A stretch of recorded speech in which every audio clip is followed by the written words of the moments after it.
Apatok. Amin. Hadi tok. Amin. Fira. Uji Oromole. Sidanile opole. Opole ya. Riga fo. Wani barabara wani nagano gwechisu. Agechisu.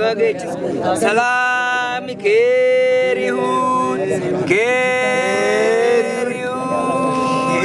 Kere asi magano kere asi. Diru magano kere ilish. Gopate kere, Oromote kere, Sidama kere, Ethiopia kere, Abiyura kere, Lama Magarsa kere, Takle uma kere. Kere, Jawar Mohammed kere, Sagaya Rarsa kere, Cheto kere, Kero min kere. Gantu amagan. Galanto.